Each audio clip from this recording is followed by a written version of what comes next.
May mga bagay talaga sa buhay na hindi mo matututunan sa libro, sa mga advice ng ibang tao, o kahit ilang beses ka pang sabihan. So, ayun na nga. Sa araw na to, may gusto akong ibahagi sa inyo. Samahan niyo ako habang nagtatrabaho ko.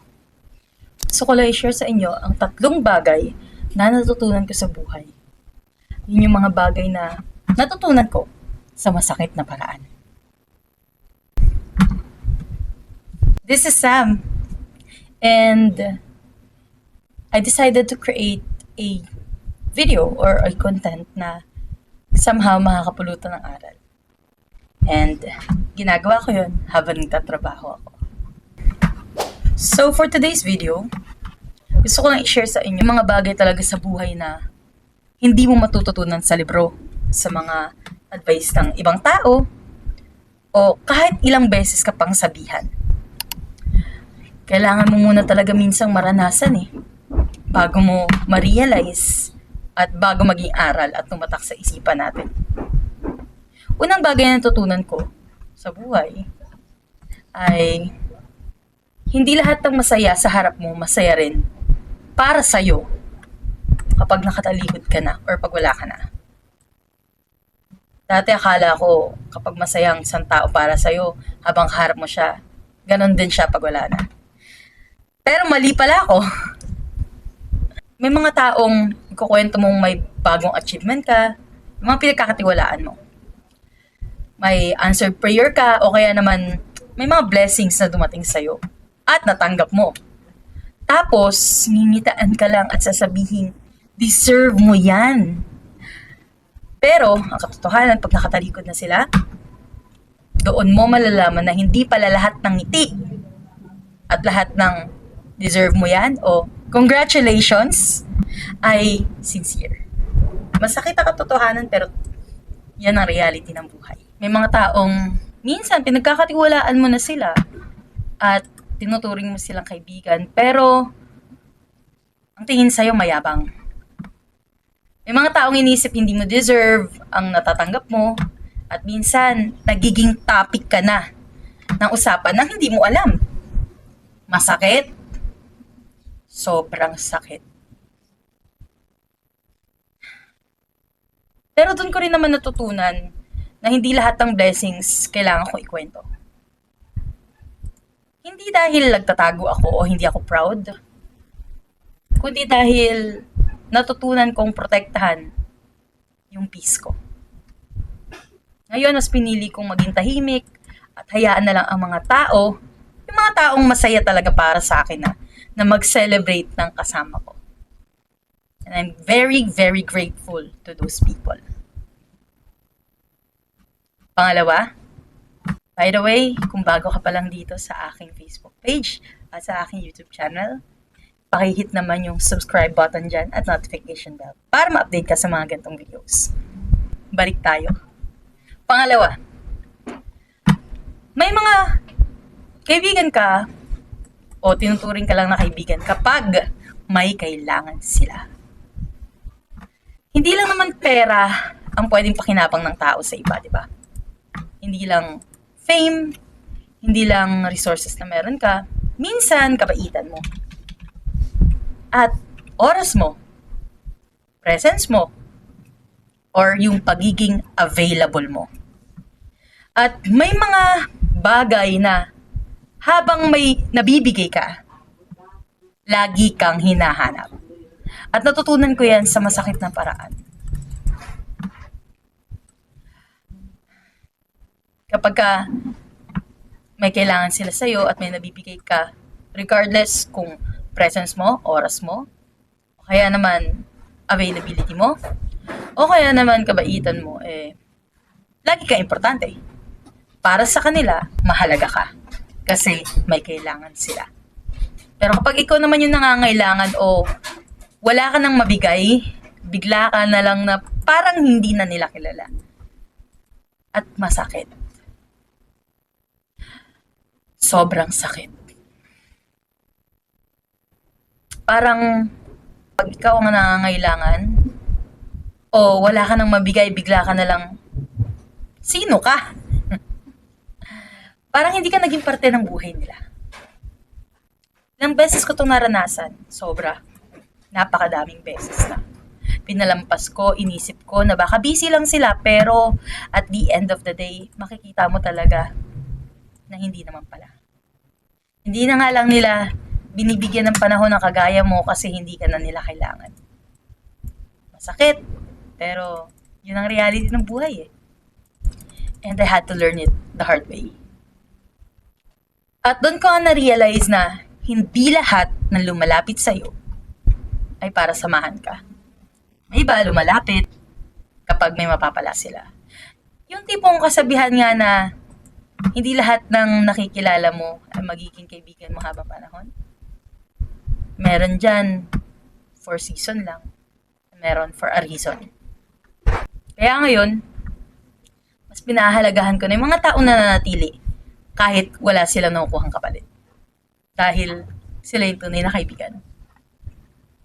Maalala ko lang, meron akong mga best friend since high school ako na may mga panahon na wala kaming communication at all. I mean, hindi namin alam yung number ng isa't isa.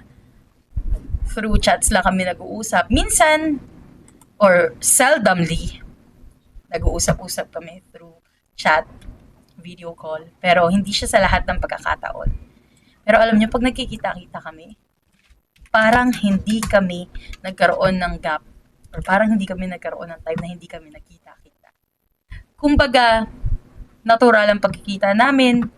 Walang halong, uy, hindi mo na kami chinachat, uy, ganito, ganyan. O kaya naman, ang busy-busy mo na kasi. Walang halong ganun. Sobrang saya na makakita ng mga ganong kaibigan. And kapag may ganon ka na kaibigan, wag mo na silang wawalain sa'yo. Pahalagahan mo sila. And last but not the least, anyway, kung bago ka pa lang dito sa channel ko, gumagawa nga pala ako and I decided to create a content regarding my life experiences, ang mga ginagawa ko sa araw-araw bilang ina, bilang empleyado. And right now, I decided to create this content. Habang nagtatrabaho ako, ay share ko sa inyo yung mga naranasan ko. So last but not the least, ng mga bagay, or isa sa mga 3 bagay na natutunan ko. At natutunan ko ito sa masakit na paraan. May mga tao hindi marunong umamin sa pagkakamali nila. Kaya, ikaw lang ang sisisihin. Alam niyo yung nanggi-guilt trip na gusto mong maayos yung sitwasyon pero hindi na talaga pwede kasi kahit anong pilit mo, sasabihin nilang mali ka. And ito ang pinakamahirap tanggapin. Sa totoo lang, napakahirap naman talagang tanggapin pag nagkamali tayo. Kasi minsan iniisip natin yung mga ginagawa natin tama kahit mali. At lahat naman tayo nagkakamali. Wala namang kahit sino ang hindi nagkamali, di ba? At alam kong napakahirap umamin kasi ako danas ko eh. Pag nagkamali ako may mga panahon na hindi ko kayang aminin yun. Pero ganun talaga siguro eh. Nakakatakot umamin sa mali natin. Lalo na kung mahalaga sa atin yung tao na nagawa natin ng masakit. Pero naniniwala pa rin ako na mas madaling maayos ang isang relasyon kapag pareho kayong marunong magpakumbaba at parehong umako ng pagkakamali. Kasi sa totoo lang, bilang isang Kristiyano, gusto natin na maging humble tayo. Sabi nga, only great people are humble like Jesus. Pero, bilang tao, gusto rin naman natin na kahit papano ang nakagawa sa atin ay maging humble din. Pero hindi kasi yun ang reality. Ang reality ng buhay, napakahirap talaga umamin. At may mga tao talagang hindi marunong umamin na kanilang mga nagawang mali. At i-guilt trip ka pa. Na kesyo, ikaw naman talaga ang may mali. At hindi mo lang naintindihan ang mga bagay-bagay. Napakasakit nun. Masakit isipin. Kasi minsan, iniisip ko, ano bang ginawa kong mali? Pero ganun talaga eh. Alam ko namang may mali ako, pero hindi lang naman ako yung may mali, di ba? Pero yun na nga, gaya ng sinabi ko, may mga tao talagang hindi marunong umamin ng pagkakamali nila hanggang sa huli. At ikaw pa ang sisisihin nila. And I had to learn it the hard way. Kahit anong paliwanag mo, hindi na nila maririnig ang side mo. May mga tao pa nga sasabihin, ikaw yung hindi nakikinig. Pero totoo sila talaga yon. Sabi nga, di ba, if you're talking to a person, na yung taong yun dating napakabait, yung taong yun dating, alam mo yun, parang lahat kayang ibigay sa'yo. And eventually, nagulat ka na lang na nagbago siya sa paningin mo. Pero hindi talaga siya nagbago, napuno lang siya. Kaya kapag may mga taong mabuti ang kalooban sa'yo, na handa kang tulungan kahit anong nangyayari sa'yo, na handa kang samahan kahit na may mga pagkakataong hindi kayo nagkakaintindihan, pero hindi ka pa rin iniwan, huwag mong sagarin yan. Kasi at the end of the day, tao pa rin yan. Nasasaktan, napapagod, at higit sa lahat, sumusuko. Hindi naman masamang sumuko sa totoo lang. Lalo na kung ang laban na nilalaban mo, ikaw na lang mag-isa. Kasi, ang pagkakaibigan, hindi lang naman, kaibigan lang kita. Meron din kayong mga bagay na kailangan gawin para mapanatili yung pagkakaibigan. Isa sa mga bagay na yon, pagsasakripisyo ng bawat isa. Pag-iintindihan. Pero, kung may mga taong ang gusto nilang mangyari ay isa lang ang iintindi, doon na nagkakaroon ng problema. Alam niyo ba dati, pinipilit ko ipagtanggol yung sarili ko. Pinipilit ko siyang ipagtanggol dahil alam kong yun ang tama eh. Ginawa ko yung dapat. Binigay ko yung dapat. Pero, hindi pa rin sapat. Pinipilit kong ipaintindi ang katotohanan, pero natutunan ko na hindi lahat ng tao handang makinig. Masakit yun kasi mahal ko yung tao. Masakit yun kasi isa sa mga taong minahal ko at nilook up ko, ganun ang tingin sa akin, na tumigas ang ulo ko. Na hindi ako nakikinig, pero ang totoo, nasaktan lang naman ako. At na-realize ko na hindi sa lahat ng laban kailangan mo ipanalo. May mga laban na dapat nananalo ka, pero hindi lahat mananalo ka. Kaya naman, ngayon, mas pinipili ko na ipagkatiwala sa Diyos yung mga bagay na ganon. Hindi ko na pinagdarasal na baguhin niya yung ibang tao para sa akin, o hindi ko pinagdarasal na sana makita nila na mali sila. Hindi na yun yung prayer ko eh. More on, Lord, baguhin mo ko. Baguhin mo yung pananaw ko kung ano yung mga bagay na makakapagpakita kung sino ka sa buhay ko. Yun na lang yung pinagdadasal ko. Teka lang, may naliligo. So, ayun na nga. Ang panalangin ko ngayon, baguhin niya ako. Yun na lang yung ipinapanalangin ko. Nabigyan niya ako ng pusong marunong magpatawad, pusong marunong magpakumbaba at maging mabuting tao. Kahit na hindi palaging maganda ang trato ng iba. Alam mo yun? Kasi kapag okay ka, kahit hindi sila okay sa'yo, may peace of mind ka. Hayaan mo na yung sinasabi ng iba kasi at the end of the day, hindi naman sila yung At the end of the day, hindi naman sila yung masisiraan ng kapayapaan kapag nakaranas ka ng problema. At the end of the day, hindi naman sila yung mawawala ng peace eh. Pag paulit-ulit mong iniisip yung mga ginagawa nilang hindi maganda. Ikaw ang mahihirapan, di ba? Kaya nga, sabi nga, di ba? Patawarin mo sila, hindi dahil tama sila, kundi yun ang tamang gawin. Patawarin mo sila, hindi para sa kanila. Patawarin mo sila para sa'yo. Para sa ikapapayapa mo. So, sa totoo lang, gaya nga ng sinabi ko kanina, napakarami kong natutunan sa buhay sa masakit na paraan. Pero itong tatlo lang muna kasi ito yung mga hindi ko makakalimutan. Hanggang ngayon, nagtitiwala pa rin ako sa tao. Syempre, hindi dahil nasaktan ako, hindi na ako magtitiwala. Kundi dahil ayokong baguhin ng sakit ng puso ko, ayokong baguhin ng mga naranasan ko kung sino talaga ako.